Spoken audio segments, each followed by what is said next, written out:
Okay guys, so sa pagkakataong ito, i-evaluate natin ang isa sa mga training clients natin dito, isang Belgian Malinois na ang pangalan niya ay si Zeus. So si Zeus, naka-enroll siya sa ating OL1 certification program. So OL1, pag pumasa si Zeus ngayon, siya ay magiging Certified Foundation Dog. Okay, may mga iba-ibang criteria to kagaya ng relationship and engagement, foundation obedience, household manners and impulse control, environmental confidence, and temperament and stability. So, scorean ko siya. Kailangan makapasa siya mas mataas sa 75 points out of 100. Kapag ka siya ay 90 points to 100 points, meron siyang distinction. Ayan o. May distinction siya 90 up. Merit naman kung 85 to 89 points. Pass kung 75 to 84 points. And pagka hindi umabot sa 75 points, babagsak siya, uulit siya. Siguro after ilang days ulit na training. So nag-train kay Zeus, walang iba kundi ang ating senior head trainer na si Bogs Good Bakay. afternoon. Kita ko na naman tong si Zeus tinitrain for a few days.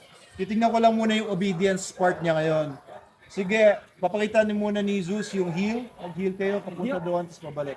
So, ito 15 days training pa lang naman. Pero dapat yung aso marunong na mag-heel. Ibig sabihin, sumasabay sa paglakad, hindi nangihila, hindi nauuna. So, nag-U-turn, sumasabay pa rin sa U-turn. Left turn, right turn doon, papunta doon sa mga ladders. Balik dito. Sumusunod, hindi na siya hinihila o hindi na siya nangihila. Stop. Sit. Very good. Down.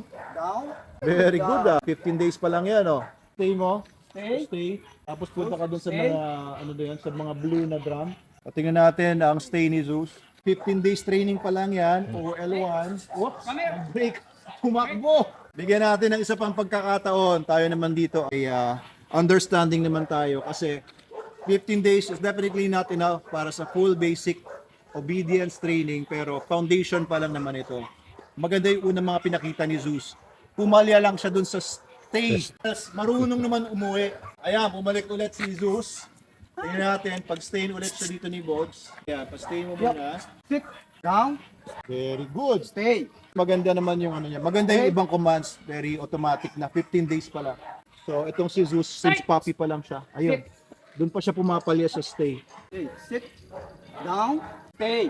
So, 5 siya dito. Stay niya. Medyo, ano pa, may palya pa siya dyan. Sige, okay lang yan. Sige, doon ka. Kahit mga 1 minute lang, doon. At least naintindihan na niya yung concept. Naintindihan na niya yung concept kahit pa paano. Tapos, after mga 15 seconds na lang. Whoops! Naku, bumalik. Bumalik sa kennels. Oo. Pause mo muna, pause. Sige. Pastay natin kahit mga 10 seconds. Punta ka doon, 10 seconds. Stay. 10, 9. Ka lang. Kasi naintindihan naman niya, pero Stay. nagbe-break pa.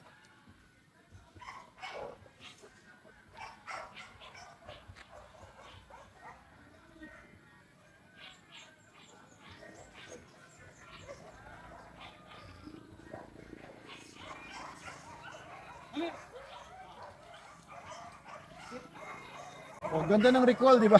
Oo, doon sa harapan ni Bogs nagpunta.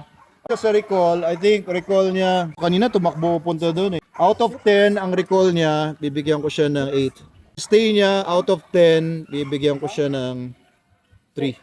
So, ang total niya dito sa foundation obedience, 15 plus 3, 18 plus 8, 26 out of 35. Ito sa relationship and engagement, voice recognition o naman, focus on handler management. I would give him voice recognition is 4. Focus on handler is 4 kasi pumalya siya kanina. Engagement and motivation, I'd give a 4 din. Although kasi ang demeanor niya talaga medyo parang hindi ganun ka ka excited, hindi ganun ka active, pero mellow lang itong si Bruce compared sa mga ibang Belgian Malinois. Mas behaved siya. I'd give him a total of 12 out of 15. Ito naman sa household manners, calm greeting. Oo, kahit sino naman na mag-greet dito kay Bruce, kay Zeus. So, wala namang problema siya sa calm greeting. Doorway control. Hindi naman siya nagbo-bolt out or anything, no? Pero dun sa stay niya, nagbo-bolt out to. Baka dun sa doorway control niya. medyo alanganin pa ako, kaya bigyan ko siya ng 2 dyan. Handling acceptance, naman, di naman siya maangal. I'll give him a 5. Impulse control, ayun, medyo nagbo-bolt out siya papunta dun sa kennels, pero umuwi siya. I'll give him a 3.5. Dito naman sa environmental confidence, new environmental exposure, on man siya. Stranger neutrality, hindi naman siya aggressive. Dog neutrality. Sa ibang aso, wala namang problema yan, no? Nakita naman natin to. And surface confidence, wala rin siyang problema dyan. This is a 20 out of 20. Recovery from startle, hindi siya matatakutin. Matatakutin?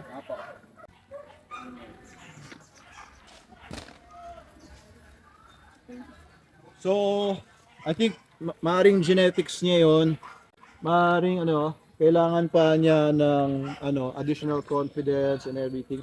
Out of 5 recovery from startle. Natakot siya pero mukhang hindi naman siya yung tipong naghihingalo na siya or parang sobrang takot na takot. Pero kung makita niyo yung behavior niya, nakababa yung buntot, hindi siya ganun ka-happy, demeanor niya. Dati na bang ganito to nung pumasok pa lang? Parang lagi siyang takot. Opo, yun po talaga yan. Nag-improve ba? Hindi. Nag-improve po. I'll give him 3 dito, recovery from startle. General confidence, I'll also give him a 3. Andito naman yung lahat. So, pasado siya. I would recommend build ng confidence more at saka yung stay niya para mapulido. Pero syempre, kaya tayo may OL2 para mapulido lahat-lahat ng yon. OL2 is another 30 days. So, it's another program na I would fully recommend doon sa owner ni Zeus. I-pursue pa ni Zeus. Dahil yun talaga yung Certified Obedience Dog Level 2, OL2. Ano man siya dito. So, he passed. That means pwede na siya mag-enroll doon sa OL2. Zeus, congratulations, Zeus. Take us. Boy, congratulations. Thank you. Salamat sa panonood. Kung gusto niyo magpa-train ng dogs ninyo dito sa Manalo Canine, comment or PM us. Tulungan po namin.